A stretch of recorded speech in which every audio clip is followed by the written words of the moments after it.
Good morning. My name is Marquita Bryant, and I have the pleasure and privilege of serving as the ANC Commissioner of 68F02, as well as the Vice Chair of 68F Commission. As a lifelong Washingtonian and a resident of Ward 8, I am honored to be here today to introduce our mayor, who has been unwavering in her commitment to building a safer and stronger Washington, D.C., Mayor Muriel Bowser. My investments in crime prevention strategies and fostering collaboration between community members, law enforcement, and local organizations, it helps to create a safer environment for everyone. These values align very closely with the mayor's belief that public safety is the foundation of a thriving community. Under Mayor Bowser's leadership, we have seen progress in many of these areas. Compared to this time last year, violent crime has gone down by 26% and carjackings have decreased. That means more families and friends like mine, my community, and the businesses that I often frequent can feel secure in the neighborhoods that we all love and continue to call home. Just like here in Navy Yard, just blocks away from national parks. This progress is the result of a series of actions like investments in public safety, programs that support our young people, and collaboration between government and the community. I am honored to introduce our mayor, who continues. Please join me in welcoming our mayor of Washington, D.C., Mayor Muriel Bowser. Thank you, Marquita. Thank you. Well, please give Commissioner Marquita Bryant a big round of applause. And I want to thank you for that introduction, and I'm very pleased to be joined by community members, Mecca Moname, who leads the bid for this neighborhood, with Chief Smith, Deputy Mayor Lindsay Appiah, and members of our public safety team. We will be doing a community walk in this neighborhood. And I'll make brief remarks this morning about an initiative focused on juveniles that the chief will have more to say about. But let me start off with this fact. Crime is down across all 8 wards last year and this year. Compared to last year, this time, violent crime is down 26%. Homicides are down. Carjackings have been cut in half, and we continue to see reductions in property crime. But these are not just statistics. These are saved lives, families who are more protected, and communities gaining peace of mind. These numbers are a direct result of Chief Smith and MPD's strategic, data-driven, community-first approach to crime reduction. And the chief and I both know there's more work to do, especially when it comes to young people. That's why we continue to invest in our youngest Washingtonians in and out of the classroom.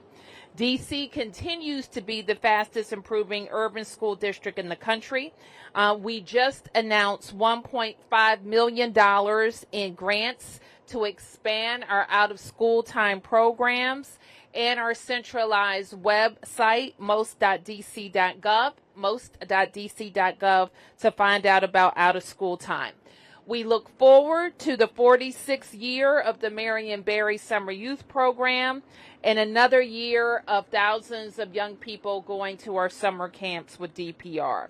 And even with these investments, we know many young people are affected by violence in our city, and in some cases, young people themselves are responsible for crime. That's heartbreaking, and it's unacceptable. It requires all of us across the government, in every ward, in every neighborhood, to step up and do more to support our youth. And I have to say that this chief of police takes very seriously and personally how we address young people who have committed crime, and working across the government with all of our agencies and directors to support young people and keep them from having to talk to the police. I'm proud to stand with Chief Smith and Deputy Mayor Appiah today as we announce MPD's new Juvenile Investigative Response Unit. This unit is designed to respond to youth-involved crime more effectively and stop crime before it happens.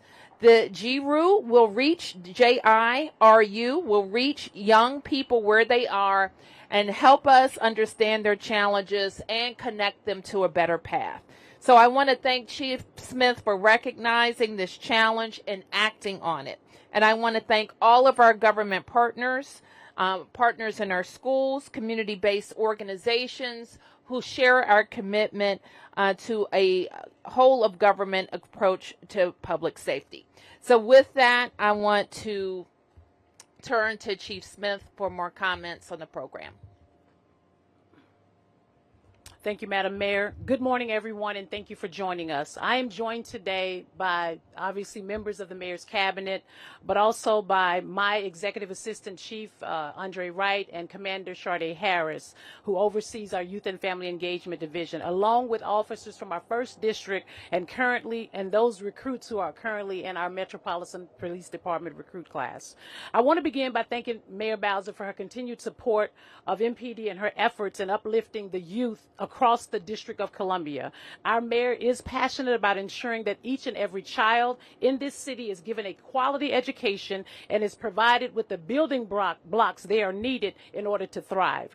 Over the past year, I believe we've made some tremendous progress in reducing crime in our city, but we realize that there's no room for complacency. We know there's more work to do, and we do remain committed to finding innovative solutions to ensure that our communities remain safe. As many of you know, young people are incredibly near and dear to my heart. They are our future, and it deeply concerns me when I see them veering off down a path that most of us probably do not want our children going down. And my commitment, along with that of this police department, has been to uplift and guide our youth toward education and success.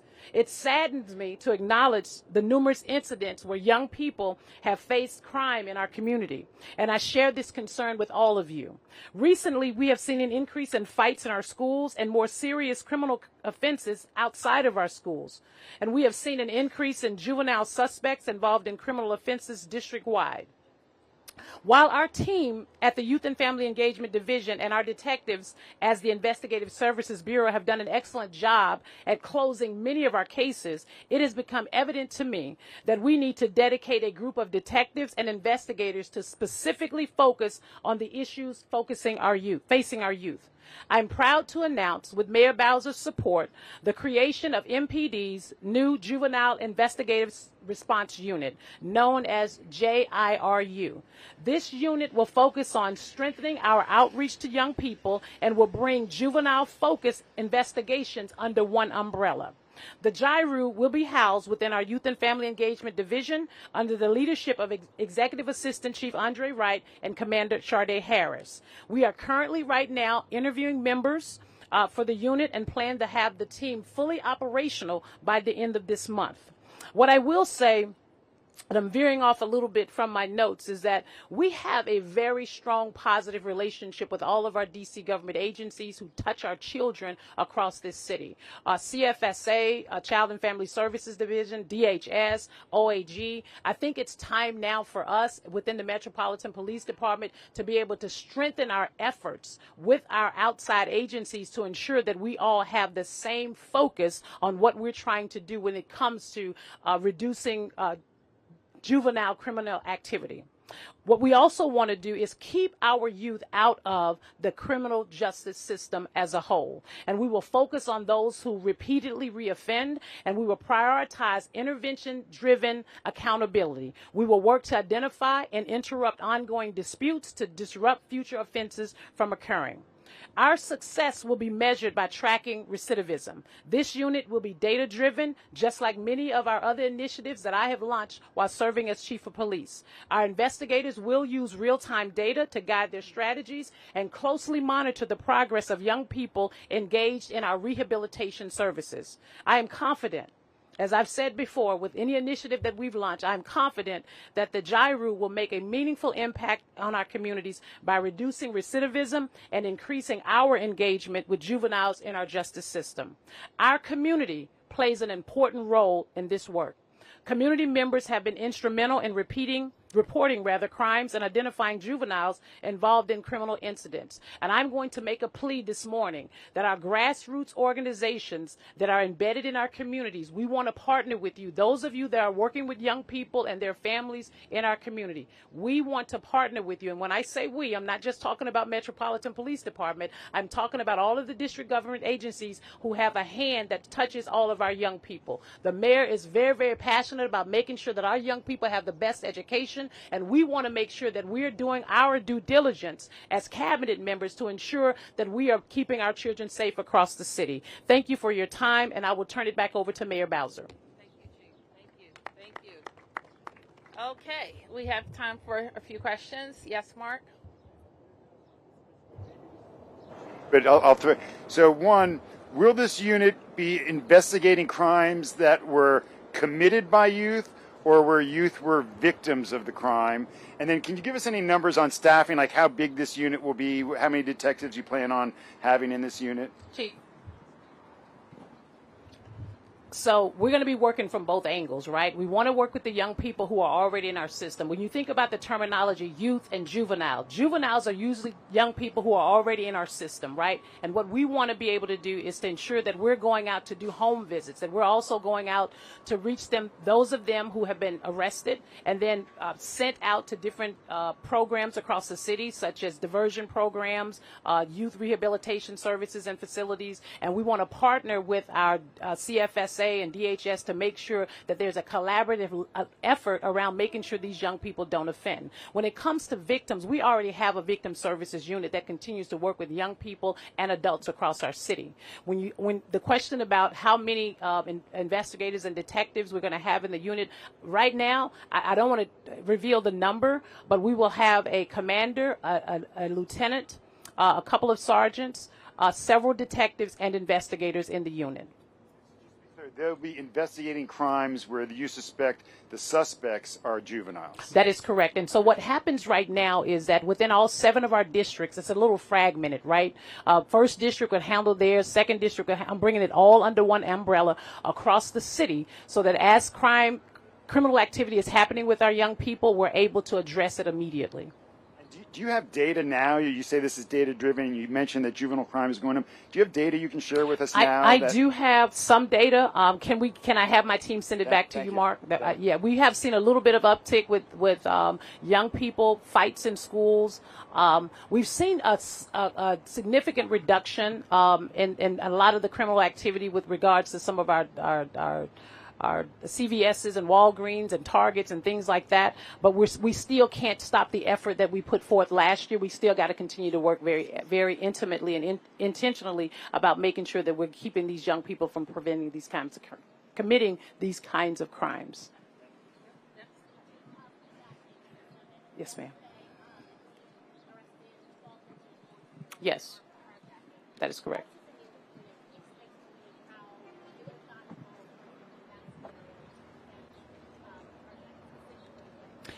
So when you talk about a 12-year-old and a 13-year-old and a 14-year-old, that should be concerning for all of us, right? So there's more work that needs to be done within that family system. Why would we have a 12-year-old, a 13-year-old, and a 14-year-old carjacking in our city, right? They're not even old enough to drive a car.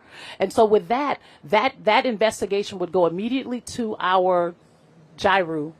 We will meet with folks with CFSA, DHS. We will have a roundtable discussion to ensure that we are all engaged in those wraparound services, whether it's at the child's home or if that child is going to be placed in a diversion program. We oftentimes know that 12-year-olds don't. They go back to the home. And so we want to make sure that there are immediate services provided to them to include the services that the grassroots organizations are also providing in the city. We all want to come together under one umbrella to help our young people. The home, for example, if it's found that parents may be complicit, especially with repeat offenders that are juveniles with weapons, is there consideration to also possibly hold parents accountable? We haven't gotten to that point just yet. What I will tell you about some parents, and I meet with a lot of them, they call me, I talk to them. Some are grandparents that are doing the best they can, right? And so what I'm saying is that we have programs that I know have already been doing a lot of effort in that space. We just want to enhance the effort that's currently taking place. Yes, sir. Pardon me. again, two-part question. Yes, sir. To what degree is JIRU a response to the Trump administration's insistence on cleaning up D.C.? And my second part is, what makes this program... Can I ask your first question? Sure. So we've been in discussions with this probably as early as the beginning of the year with regards to a juvenile investigative response unit. You know, sometimes these things take time. We have to look at the data, but we also have to make sure that there are things internal that we need to do. We have to create the policy. The policy has to go before the union. It has to be approved. So there are a lot of things that we have been working on with regards to this. The intent was to announce it a little bit earlier. We had a little setback in our space, so we needed to take a little more time. So I think what I would frame this is that we're looking at driving down crime in all areas across our city. This is just an enhancement to what we're already doing. I appreciate that. And just following up, what makes this collaboration unique? Because my understanding is that there's already some collaboration around driving down juvenile crime. So. There is. What makes it unique is what is critical to me, and it's something that I did with our district detectives unit. What you see now, you see a lot of case closures, you see a lot of arrests. I took all of the district detectives and put them under one unit. So now we're focused on, we have an entire team that focuses on nothing but district crime in all of our areas under one unit. This is the same thing. Instead of having commanders and lieutenants in different districts working on juvenile crime, we're bringing them under one umbrella, because here's the thing that I do know. This is not all of our kids in D.C. that's committing these things. It's the same kids, right? And so we're all working for the same cause to make sure that we're reaching the same kids and we're under one umbrella. I think we will be a lot more effective in making sure that, number one, we're reaching out under one unit to the agencies, because what happens also is that some of the partnering agencies get hit 4 and 5 and 6 times. To me, why not bring that under one umbrella? We can all sit down in one space and do what we can do to drive down crime with regards to our young people. That you said 2 questions. That's the third question. Now, you know how I feel about numbers. If you don't mind, Go ahead. All right, Sam. Please indulge me, and I Yes, gotta, sir. Evoke the grassroots organizations that Yes. you mentioned. So, what is your message to them, just in terms of reassuring them that the youth will be taken care of? That, because just given their relationship with the police, what middle ground, or I guess what negotiations are there around ensuring that youth's rights will be taken into consideration? So let me do one better. I've already spoken to most of them. I've done my behind-the-scenes work. I think we have Dion is here, and she's one of the individuals, young ladies that I've spoken to that oversees a program over in Southeast who have been doing phenomenal work. And that's the bridge to connect the Metropolitan Police Department with our community. They're already doing some of the work. How do we re-engage that? And Dion and I spoke even yesterday to ensure that our kids have what they need and they're not reoffending. And so they're going to be that support system for us out in the community. Raphael with WSA9. Chief Smith, so often you mention that it's a small group of kids committing, these crimes. Do we have a rough estimate? I know in the past you've mentioned some kind of numbers of how many are actually involved in the crimes that you're talking about. Well, I haven't counted them, but I see the faces all the time, the same faces. I see them in our crime briefing. The reason why I can get the numbers for you because that's where our data is coming from, and we'll be able to get that back to you. But I see the same kids over and over again, and so that's what's driving this for me. It's the same group. It's not a large number. Listen, we have great young people here in the District of Columbia. The mayor has already said how we are excelling in education, and so what we want to do is grab that other little small group that's creating havoc around our city. Some folks say to me that, we can't arrest our way out of this, and I agree, but we will hold those young people accountable that are committing serious crimes across our city. And will there be any specific targeted areas that are part of, sorry, Jai, we're throwing another acronym at us. All areas across the District of Columbia, all areas. We won't be targeting specific areas. If the crime is happening up in the 2nd District in Georgetown and we have a group of young people that's committed, we're going to deal with that just like we would deal with it in any other area across the city. Thanks, Chief.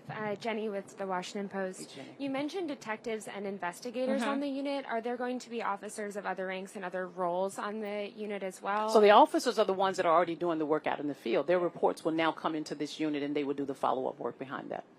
And so when you talk about the round tables, like where you have all the sort of different agencies providing services to youth at the table, which representatives from MPD are at that table that you're talking about? The representative that I mentioned before, Commander Sharday Harris is the commander of our Youth and Family Engagement Division. Captain Rachel Pulliam will be the direct point of contact with all of those individuals. You mentioned home visits and sort of more attention to young people who are already in the system. What is going to be the relationship between this unit and Court Social Services, the agency that monitors young people? We already have a relationship with them. This is just another step to enhance what we've been doing, but to bring everybody together under one umbrella. So does that mean that MPD officers will join probation officers, or just do separate home visits, or? We're gonna sit. We've already sat down with the different agencies. We've already had a discussion about what the plan is going to be, so they will be a part of the process that we use with regards to even the home visits, recidivism, all of that. We will all take part in that. Now, I already spoke to you, Sam, Madam Mayor. Can I ask back here? Muriel with DC News. Now, two questions. One, just clarifying, Chief. You said that these detectives will be kind of behind the scenes, so they won't be. They will be out in the field. They're not just going to be behind the scenes, but this is the collaborative effort that we have to have. Detectives in the Metropolitan Police Department, I will tell you, they are sharp. They know how to bring case closures together. They know how to work together. They have to go out in the field. The investigators will go out in the field. We cannot do it any other way. So if there's a crime scene involving a juvenile, they will show up. Yes, ma'am. Okay. And then just a second question. I know last week the acting U.S. Attorney for D.C., Ed Martin, had talked about wanting stricter penalties for kids that are committing violent crimes to help reduce recidivism. So do you see that as a part of this? Do you want to see stricter punishments for some of these juveniles? And how does this play into that? What we want is for kids to stop committing crime, and we want certain accountability for them. And we do not believe, and while this is an investigative tool that the chief is talking about, and using the resources of the government during an investigation to support families, it is also very important that we have a system that has certain accountability for crime. That's true for adults, and it's true for juveniles too. Yes. Yeah, quick off topic for the chief. Chief, MPD officer Malik Loggins was arrested yesterday in PG County on gun charges. Just wanted to get your comment on that. And the comment that I have with respect to any Metropolitan Police Department officer who has been arrested for any offense, they are placed in a non-contact status, a not full duty status, and the investigation is ongoing. So his police powers have been suspended at this time? That is correct. Okay. Okay, yes, question, and then Mark, and then I think that's everybody? Yes, yep. Mayor Rebecca with 7 News. Yep. I know we kind of have two budget limbos at the moment. Everything going on Capitol Hill and kind of the standstill that we're at right now. We've got World Pride coming up in just a few weeks. Are you expecting everything to be sorted by then? And if not, what changes are you prepared to make for our budget for this current fiscal year?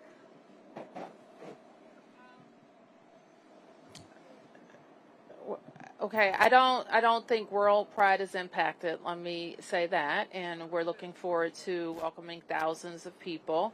And will this be sorted by then? I certainly hope so. And as it relates to that, if there's need for additional police officers, is that something you're prepared to do regardless? We're always going to be making sure that we're staffed for the safety of the city. Absolutely. And as it relates to the fiscal year 26 budget, are you pencils down yet? Pencils down is kind of a made-up term, so I'm not going to feed into that made-up term, but we will be submitting a balanced budget to the council. Our expectation is to do it when the Congress approves our budget, and we hope that's next week. They're not in session. Have you currently submitted your 26 budget to the CFO yet? No, we haven't. Yes. I am with WTOP. Thank you very much. I have a quick question on funding. Have any of the cuts that the Trump administration has done affected your ability to deliver some of these programs for you? And second question, what do you say to parents and grandparents who come to court with their hands in the air going, I don't know what to do with this child, help me? It's not just here in the district. I've been in courtrooms in other jurisdictions where we've heard the same thing. Well, I don't know if I can give you a full answer. Or you're talking about the Doge cuts and the impact that they have on crime, as specifically youth crime, but we think it's a lot. We think, first of all, the U.S. Attorney's Office has let people go. I don't know if it's related to Doge cuts or other personnel decisions, so we don't have as many prosecutors. We know that cuts in education programming affect young people and out of school time and other things, so that could have impacts on crime. We know that if you cut school lunches and other way that kids eat, that can have impacts on crime. We know that if teaching and teaching staff are affected, that could have impacts on crime.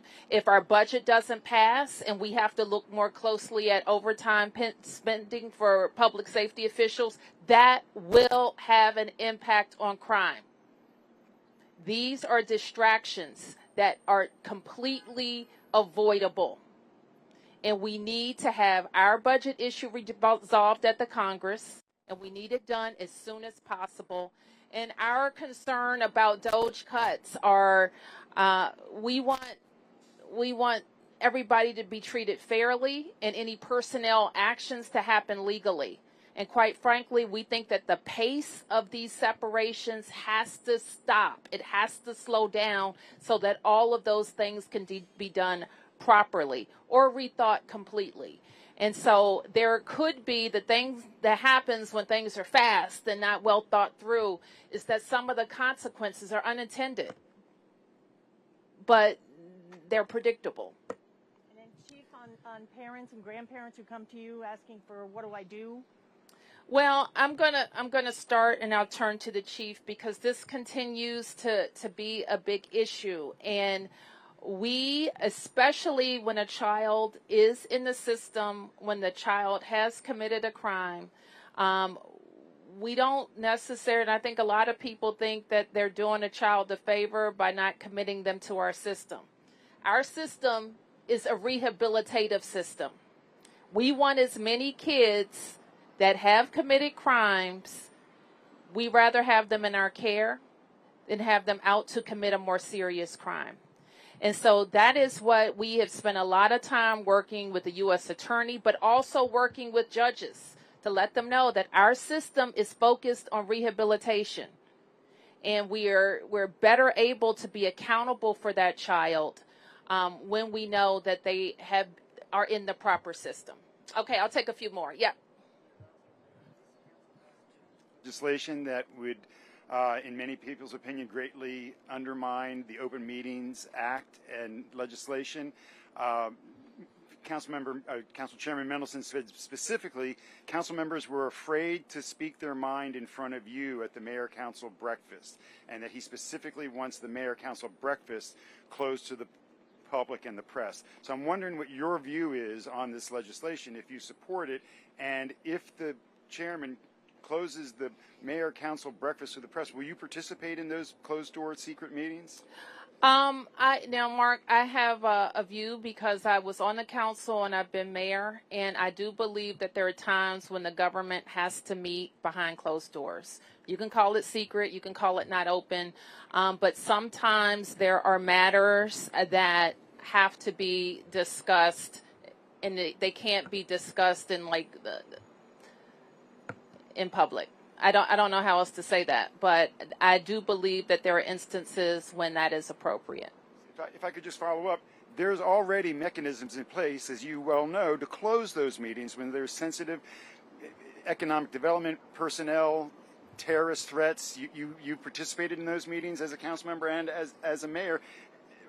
The idea that this blanket that had to be done making all these meetings off limits, and then that it was done as an emergency.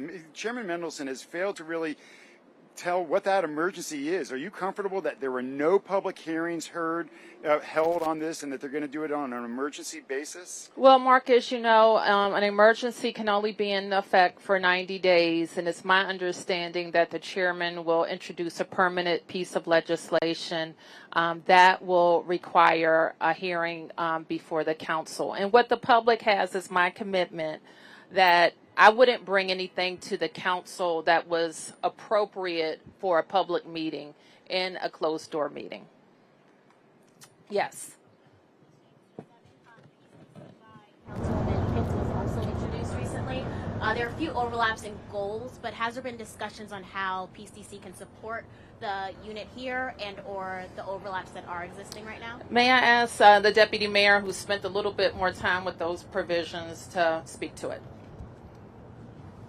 So, as you know, for the past 2 years, we've worked closely with the council and certainly with Councilmember Pinto on many pieces of policy and legislation. And so we will continue to do that with the Peace for DC plan. There'll be hearings upcoming. And so, as you are likely aware, the mayor introduced the Uplift Act last year, in which there were hearings on that, both in, I think, the committee on the whole and in the judiciary. And so there continues to be work with council and the executive on any pieces of policy and executive action that will help us to continue to support our kids. I know part of it is to bring in more officers as well. Would that be used for the unit, or could it be used to add more members to the team for this unit?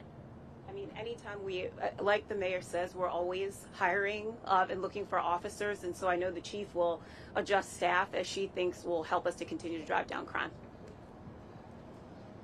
Okay, thank you, everybody. One last here. The executive order that the president put out last week, I know a lot of the things in the order are things that are federal responsibility, and other things are things that DC is already doing. But are there specific things in that order that would mean a change or an adjustment to what the department and the city is already doing? I think that the focus, and I don't want to be distracted by it, because I think there's a lot of things that the federal government is doing that's worthy of our attention, including the impact that these tariffs will have on our citizens, on our businesses, and on our way of life. And I don't ever want to lose that distraction. But I think what that order combines is a right focus on how agencies of the federal government can work better to support a clean DC. We have heard from all kinds of contacts. From the task force related to the executive order? Yes. Can you tell us was it the police department? Were there directives given? There are no directives. There are no directives. The task force is meeting, and there are no directives. Okay, thank you. No more questions. No more questions. Thank you.